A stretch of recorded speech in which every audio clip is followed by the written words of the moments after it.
Sejarah Museum Negeri Provinsi Sumatera Utara. Museum ini diresmikan pada tanggal 19 April 1922 oleh Menteri Pendidikan dan Kebudayaan Dr. Dwight Joseph. Namun, peletakan koleksi pertama berupa sepasang makara dilakukan oleh Presiden Republik Indonesia yang pertama, yaitu Insinyur Soekarno pada tahun 1954. Makara yang menjadi koleksi pertama museum ini berasal dari Biara Sitopayan yang terletak di Kabupaten Padang Lawas Utara. Karena kedua koleksi itu, hingga kini Museum Negeri Provinsi Sumatera Utara juga dikenal dengan nama Gedung Arca. Sejak awal diresmikannya hingga tahun 1999, Museum Negeri Provinsi Sumatera Utara merupakan unit pelaksanaan teknis yang dikelola di bawah naungan Direktorat Jenderal Kebudayaan, Departemen Pendidikan dan Kebudayaan, setelah diberlakukannya otonomi daerah pada tahun 2000. Pengelolaan museum diserahkan sepenuhnya kepada pemerintah provinsi sebagai unit pelaksanaan teknik Dinas Kebudayaan dan Pariwisata Provinsi Sumatera Utara. Untuk melihat lebih lanjut apa aja isi yang berada di museum ini, mari ikut saya. Di ruangan pertama ini ditampilkannya sejarah geologi mulai terbentuknya alam semesta, pergeseran benua dan pulau Sumatera, sejarah alam mengenai migrasi manusia, sebaran flora dan fauna, juga mengenai kehidupan prasejarah. Koleksi yang ditampilkan meliputi replika hewan khas Sumatera, replika fosil manusia purba, diorama kehidupan prasejarah, serta beragam perkakas prasejarah. Geologi, flora, dan fauna. Kehidupan Indonesia terbentuk akibat pergeseran lempeng-lempeng benua Indo-Australia dan lahirnya rangkaian gunung berapi. Garis pertemuan lempeng benua ini menyebabkan Aceh, pantai timur samudra, pantai selatan Jawa, Nusa Tenggara, dan laut bandara sampai Maluku menjadi daerah rawan yang akan gempa bumi. Pertemuan lempeng lain di bagian menjadi daerah rawan gempa. Rangkaian gunung berapi aktif bermula di Aceh hingga Nusa Tenggara serta bagian utara Sulawesi dan Maluku juga menjadi penyebab utama gempa bumi.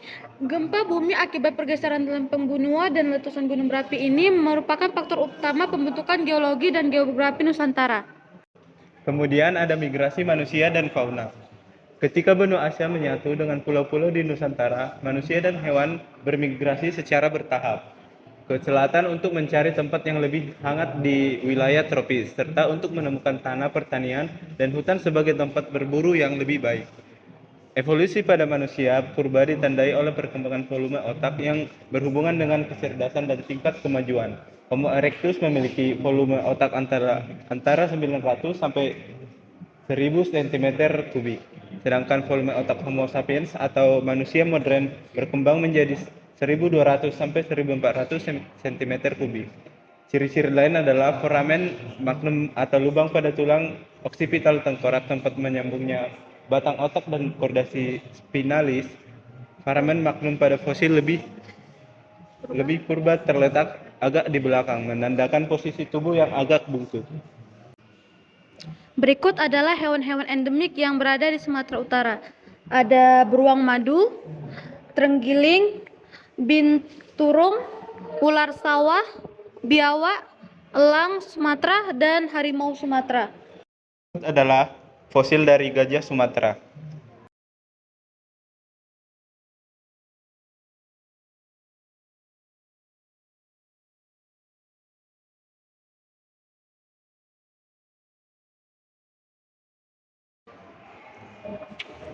Berikutnya di sini ada patung manusia purba dan alat-alat yang digunakan pada zaman purba seperti ada ini manik-manik, beliung persegi, artefak perunggu, tembikar, bandul Jawa, dan batu-batu lainnya.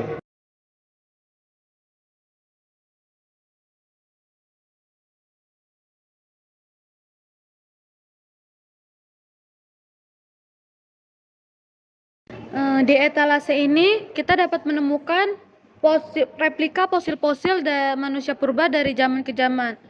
Contohnya replika fosil Trinil, replika fosil S22, replika fosil S4, replika fosil Kedung Brubus, dan replika lainnya.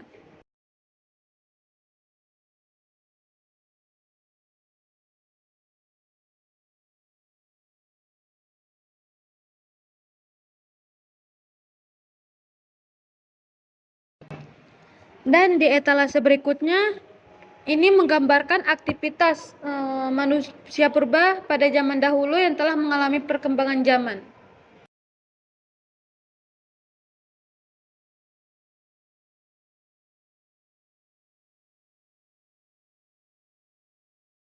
Di luar ruangan ini juga terdapat beberapa arca pada zaman dahulu yang disusun dengan rapi. Contohnya itu dengan arca singa, arca singa lion stud, dengan arca Dwarapala.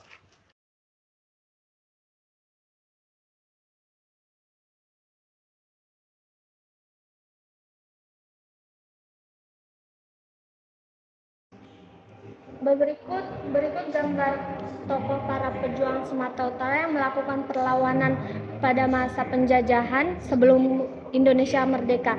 Ruang perjuangan menceritakan sejarah perjuangan masyarakat Sumatera Utara sejak sebelum tahun 1908 sampai masa revolusi fisik tahun 1945 sampai tahun 1949. Di sini juga ditampilkan sejarah perjuangan Sumatera Utara. Benda koleksi meliputi senjata tradisional dan modern, obat-obatan tradisional, perlawanan komunikasi yang digunakan melawan penjajah. Di sini juga ditampilkan lukisan kepahlawanan dan poster propaganda masa perang.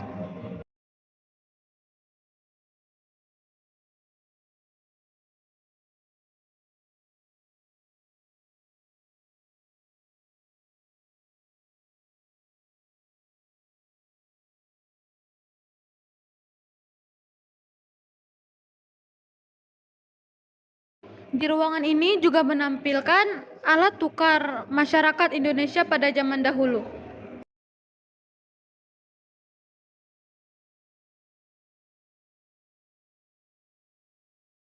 Dan di sini juga ada mesin tik pada zaman dahulu, yaitu mesin telex. Alat pengirim mesin telex ini pesan berbasis teks melalui jaringan teleprinter yang mirip dengan jaringan telepon, dipakai sebagai sarana komunikasi oleh perusahaan, pers, militer, dan sebagainya pada dekade 1950 hingga 1960-an.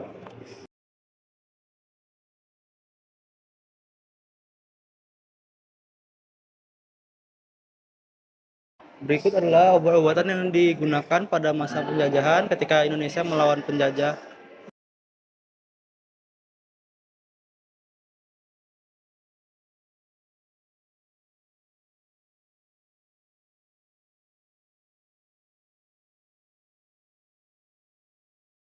Berikut ini adalah peralatan yang digunakan tentara Indonesia untuk melawan penjajah pada masa penjajahan.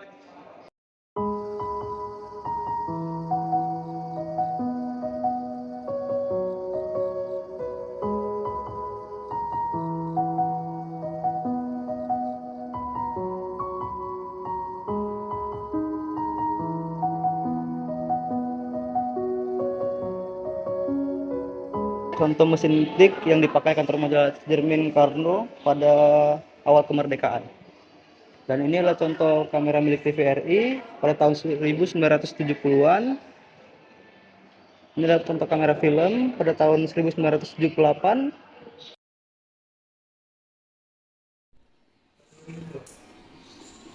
Dan di sini terdapat beberapa koran pada zaman dahulu yang dicetak oleh perusahaan-perusahaan tertentu untuk pada masyarakat Indonesia untuk menyampaikan informasi.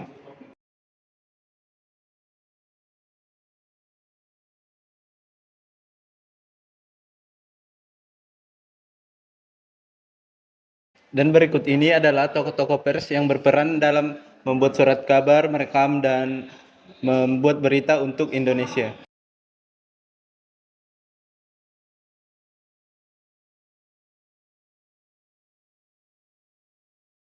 Di ruangan ini juga menceritakan tentang kebudayaan Sumatera Utara kuno, Sunting, menampilkan jejak dari peradaban awal masyarakat Sumatera Utara, mulai dari masa megalitik tua hingga masa perundagian.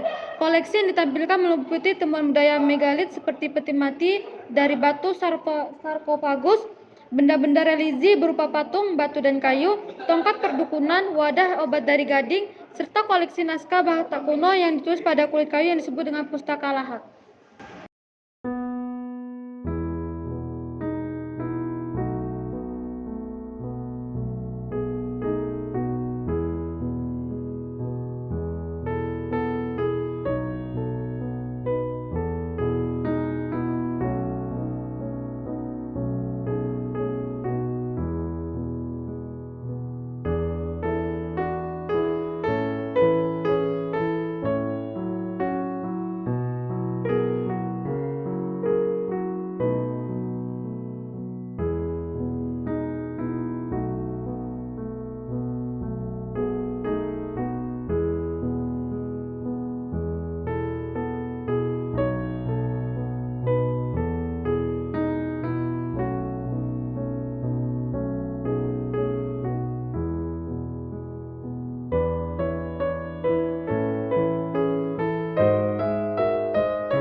juga ada pustaka laklak atau alat tulis pada zaman dahulu yang digunakan untuk menulis mantra-mantra dan obat-obat yang ada pada zaman dahulu.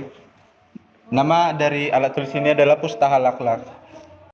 Dengan aksara Batak, yaitu tulisan Batak pada zaman dahulu.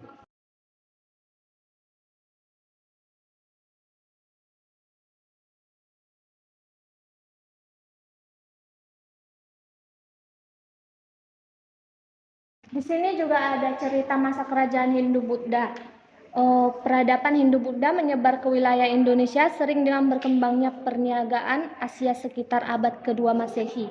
Ruangan ini menampilkan koleksi peninggalan agama Hindu-Buddha yang ditemukan di daerah Sumatera Utara. Di antaranya temuan arkeologi dari situs pencandian Padang Lawas dan situs kota Cina. Benda koleksi meliputi arca batu, perunggu, pecahan keramik, dan mata uang kuno. Jagal sebuah replika candi induk dari Candi Bahal I.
Masa kerajaan Islam Suntik.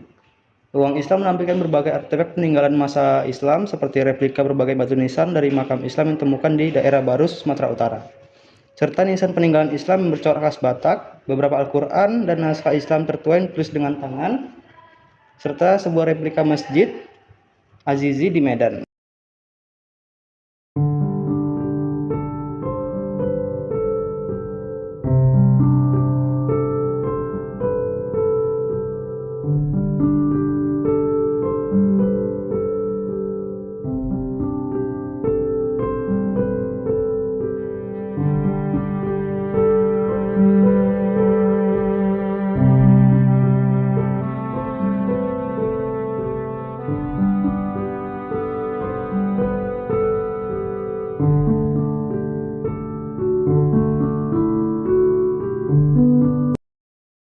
Etalase ini juga ada beberapa rempah-rempah yang membuktikan tahanan Nusantara yang subur dan kaya sejak berabad lalu telah menarik kedatangan bangsa-bangsa asing.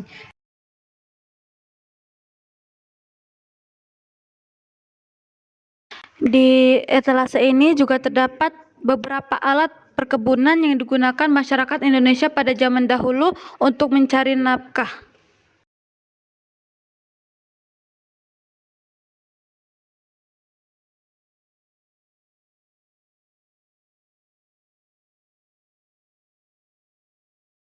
Dan di ruangan ini terdapat memaparkan kegiatan masyarakat Indonesia pada zaman dahulu dalam mencari nafkahnya masing-masing.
juga terdapat beberapa contoh rumah tradisional di Sumatera Utara.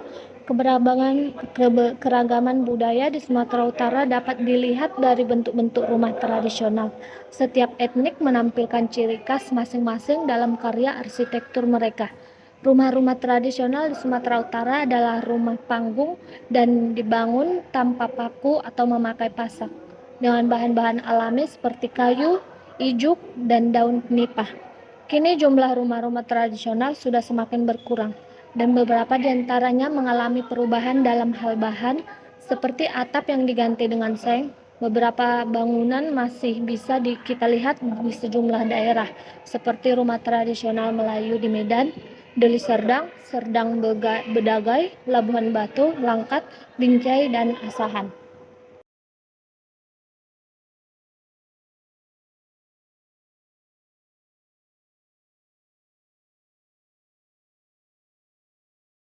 Ini adalah contoh-contoh dari alat musik yang ada di Sumatera Utara dan beberapa hasilnya seperti ulos dan budaya-budaya lainnya.